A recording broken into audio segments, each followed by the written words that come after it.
Calaroga Shark Media.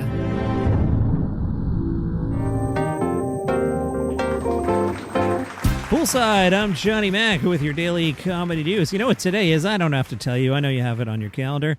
It's the ESPYs, and of course you know who's hosting the ESPYs. That's right, it's comedian Marcello Hernandez, who does one thing really well. The ESPYs tonight on ABC, 8 Eastern, 7 Central. Some of the guests include Slick Rick, Ghostface Killah, and De La Soul. They'll all perform on the show from Lincoln Center in New York City. I'll be curious to see if the establishment athletes population welcomes Marcello Hernandez. I bet they do. They definitely did not welcome Shane Gillis last year. However, I tuned in to see Shane Gillis, and I have no intention of watching Marcello Hernandez. I'll pull some clips and tell you about it in a day or two. The blue-collar guys are getting slightly political. Larry the Cable Guy spoke to Us Weekly. Larry was out participating in the 37th annual ACC Golf Championship, which reminds this podcast host to pull some clips of comedians talking about that event, but we won't get to that today. Cable Guy said, "We live in the United States of America. If somebody doesn't want to like your act, then don't go to see that person's act. It's as simple as that." Larry was asked about performing stand-up comedy in woke America. The Cable Guy, who's now 63, which makes sense because I'm almost 57 now, said, "I don't worry about it. I already got a pretty good built-in following, and I got some awesome fans. You know, if I think it's funny, I'm going to do it, and we'll see where it goes.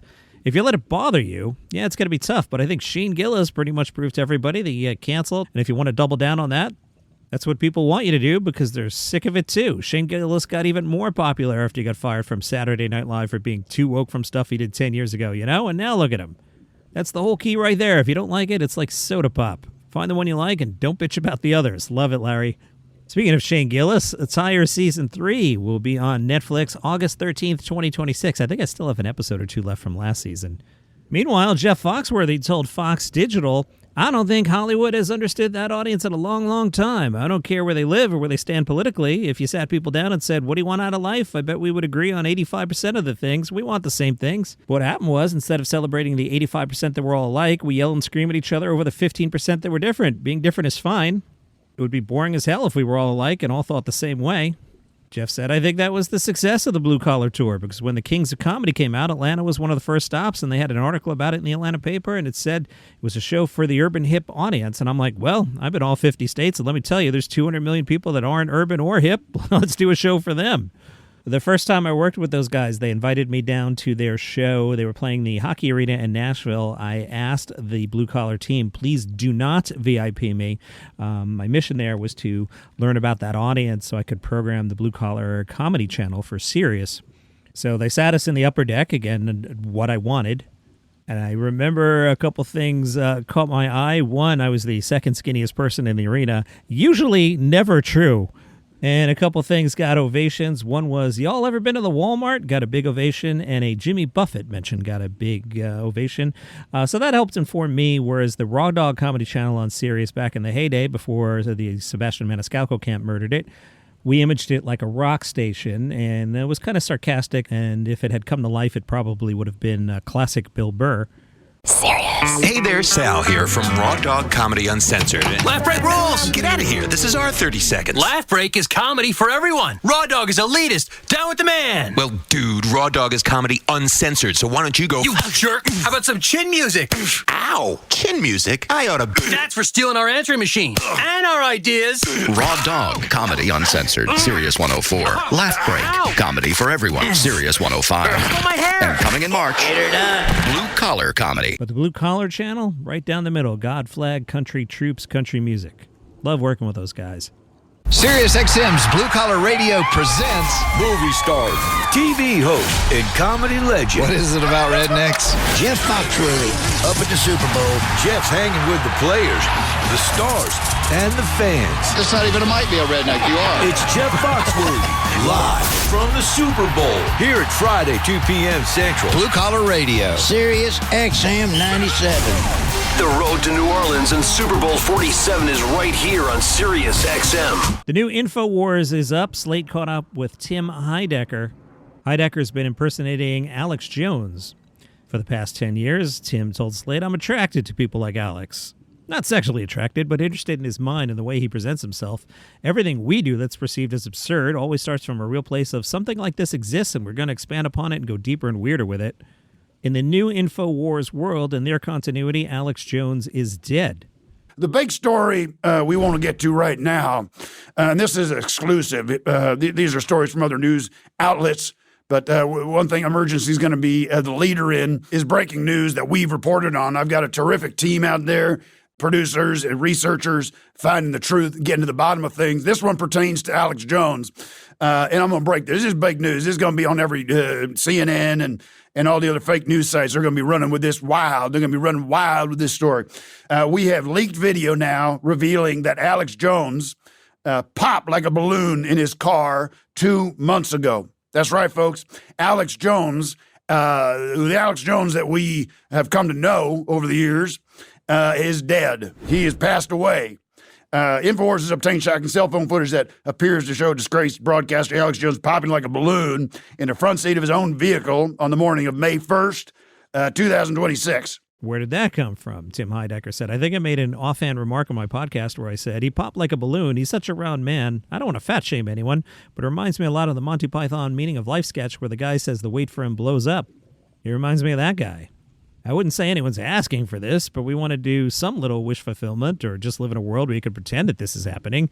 Of Alex Jones, Tim Heidecker said, he's trafficked in conspiracy theories and crisis actors and really has such little respect for the truth and for other people's feelings and experiences, especially with the families of the Sandy Hook tragedy, that we were like, let's just serve him back what he's been serving for years, which is a bunch of BS. Let's muddy the waters, go on the offense a little bit, and create this messy, stupid conspiracy theory that anybody with a brain knows isn't true, but make it annoying and confusing and expand upon this conspiracy theory that Alex Jones exploded and there's a new imposter Alex Jones, a fake one that they've created. You know, capital T, they. You can't just go middle ground on this. We have to go to a place with this where it's not worth it for me. Questions remain. Who is this Alex Jones? I believe this is an imposter. This is I don't know if it's a clone, but it's somebody that they managed to fool the world into believing is Alex Jones. Why? We're going to get into the why. Why is this happening? I want to get into the video, the source of the video here, because we got some metadata on this. The video was created on May 1st.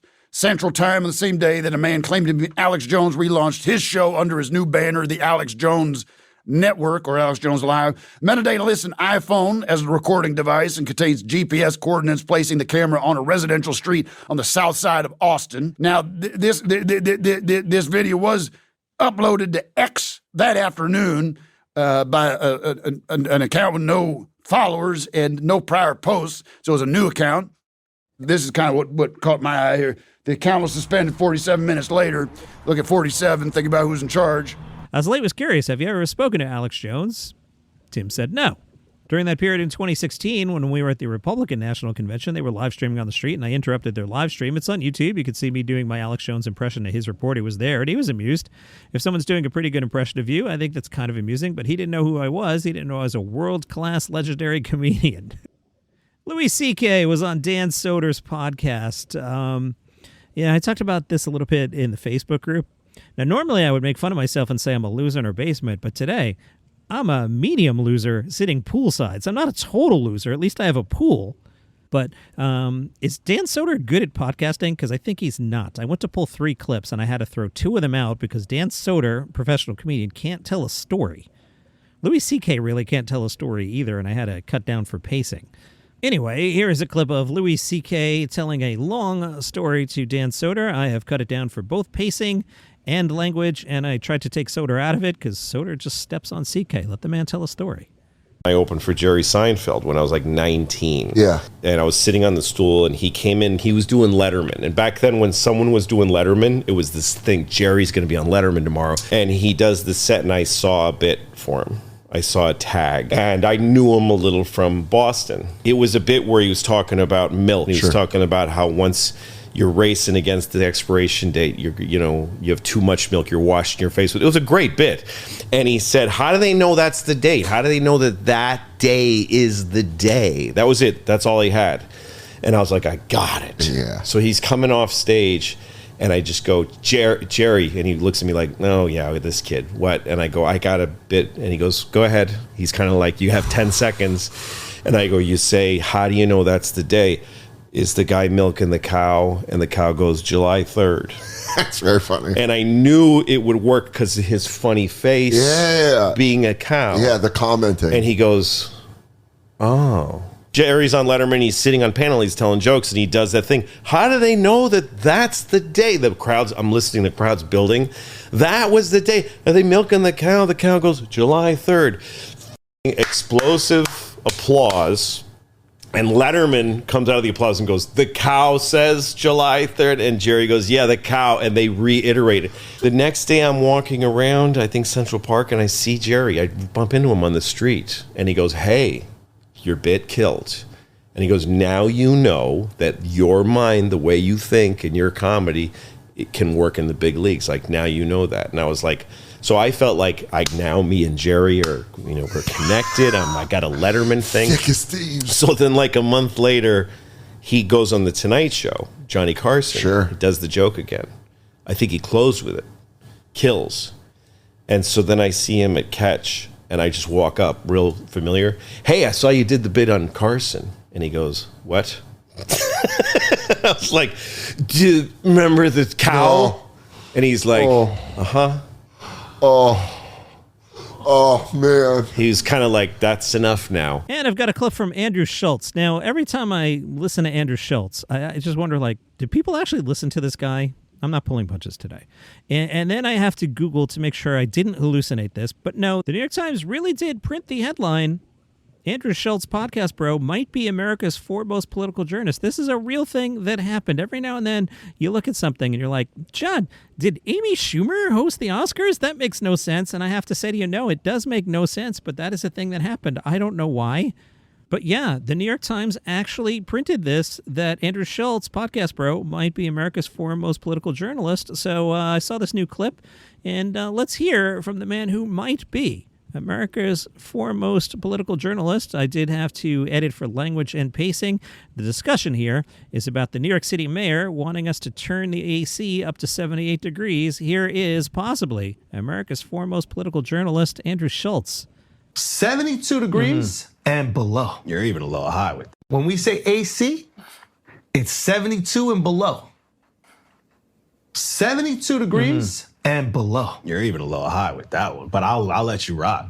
I know Zoran was saying keep it at 78. He's This is America. He was feeling a little too good. Knicks at 5. He was like off the high. He's like, oh, we don't need it, but he was wilding. I put him to 64 just to spite to him even suggesting such a thing. Our AC blew out immediately. but it was cold for a little bit. It was cold for a little bit. I really don't know how people listen to that. And there's a video version, and I really don't want to look at Andrew Schulz sitting there in shorts. Just for Laughs Montreal kicks off tonight. Now, there's a couple weeks to it. The first week is usually a little slow. The second week is like the heart of the festival when all the big shiny stuff happens. I don't think I'm going to go. Like, nothing in the lineup. I'd love to go see Weird Al. And I really like new faces, but I don't know. For some reason, I haven't felt like going through. Now, part of it is they changed publicity companies, and I was in really good with the old crew, and I reached out to the new crew, and they were initially responsive, but they haven't chased me, and I haven't chased them. So I'm not saying that they're rotten like the Hulu people, but I don't know. There's, of course, the Weird Al show, Saturday, July 25th at 9 p.m. It's kind of late, Al, at the Place to Festivals. Apparently, Al played there at the 2015 Just for Laughs. I guess I didn't go to that one. That was probably just after my run at Sirius and before I started getting back into all this stuff. I took a little break there, you know. I didn't have the podcast yet. I probably didn't even have the Slacker job yet, so it's a little weird to just be like, hey, guys, I have no job, and I'm here at the festival. You know, so I stayed home, I guess, that year. Bill Brownstein reminds us at the 2015 Just for Laughs, the lineup was Mike Myers, Trevor Noah, Kevin Hart, Dave Chappelle, Bill Burr, Jane Lynch, Star Trek Ruiner, Patton Oswalt, Colin Jost, Tom Papa, J.B. Smoove, Margaret Cho, Jimmy Carr, Gilbert Gottfried, Sebastian Maniscalco probably made a face, Janine Garofalo, and Hassan Minhaj. That's a pretty good lineup. But Bill says COVID came and took a devastating toll on JFL and most other festivals for several years. Then competition, unlike anything JFL had ever experienced, came with the arrival of the biennial Netflix is a Joke Festival. Make things worse were JFL's financial issues and some other stuff I'll let the lawyers argue about. Then the new owners showed up and rescued this thing in 2024, and we had a pretty normal festival last year. This year's lineup includes David Letterman, Will Arnett, Jerry Seinfeld, Tiffany Haddish, Mike Birbiglia, Gabe Iglesias, Mae Martin, and, of course, Weird Al. Nick Brazo is the head of programming for JFL. He picked out 10 of his favorites from the lineup. One of them, Heated Rivalry, the unauthorized musical parody. There's also Sibling Rivalry Live, say that one time slow and you still trip over it. We are told definitely not to be confused with the Heated Rivalry parody, Too Late. This one will be equally unforgettable, featuring two of the world's most famous drag queens, Bob the Drag Queen and Monet Exchange, bringing a live version of their hit podcast. The Improvineers are one of the truly feel-good stories of this and any other festival. The cast, together since 2018, is made up entirely by members with Down syndrome. They use improv to break down barriers and put on both a great show and provide a very inclusive experience. That's cool. The Montreal series, July 16th and 17th at the Comedy Nest. Nick says we have a duty and responsibility to support and celebrate our local comedians who could hold their own with comics anywhere. 24 locals and 4 shows. See, that's fun. That's the kind of thing, if you go to a festival, I think you could go see. Dan Tiernan, July 25th at Cafe Cleopatra, and appearing in Brit-ish, July 21st to the 25th. Nick says a new face of comedy star at last year's fest. Montreal may not know him yet, but it certainly will. He's a mad genius, a must-see. Nick's excited about Dukes, which is Jane Wickline and Liva Pierce. They bring their off-Broadway hit musical comedy dealing with the hope, lust, and dreams of two friends with one piano. We are told Mike Birbiglia is a huge fan. Abby Wamba, the first 3 minutes of 17 shows, July 25th at the Theatre St. Catherine. Abby won the 2026 Melbourne Comedy Festival Most Outstanding Show Award and the 2024 Edinburgh Fringe Best Newcomer Award. Good pedigree there. The Nasty Show, one of the annual traditions, a new breed of nasty here with American host CP and Canadian Reeds performing. Both may fly under the radar, but they've both been crushing it. The Culture Show is another returner, Alfred Robles and Tara Canistracki. They are the opening acts for Gabe Iglesias and Joe Coy, who one time told a horrible mean joke about Taylor Swift, but we don't have time for that today. A Mexican and an Italian making their Montreal debuts, we are told. More details on the festival, which starts today and runs through the 26th. Go to hahaha.com. And good news for the guy. Remember the guy that was being sued by the Lion King people? Remember this? Comedian Leanmore Jonassy was being sued for $27 million. You may recall the comedian said that the famous Lion King chant translates to, "Look, there's a lion, oh my God." And boy, if you think the Taylor Swift joke was mean, how about that line, huh? That led to a $27 million defamation lawsuit for joking that a song line means, "Look, there's a lion, oh my God." The people suing remind us the line actually says, "All hail the king, we all bow in the presence of the king," and not at all, "Look, there's a lion, oh my God." Anyway, U.S. District Judge Josephine Stanton said the parties had fully discussed the matter and agreed to dismiss the case voluntarily. The comedian had turned the dispute into merchandise, selling T-shirts bearing the words, "Look, it's a lawsuit, oh my God." The shirts also featured a cartoon of the comedian holding up legal papers in a pose that some perhaps possibly think looked like Mufasa presenting Simba. And that is your poolside comedy news for today. See you tomorrow.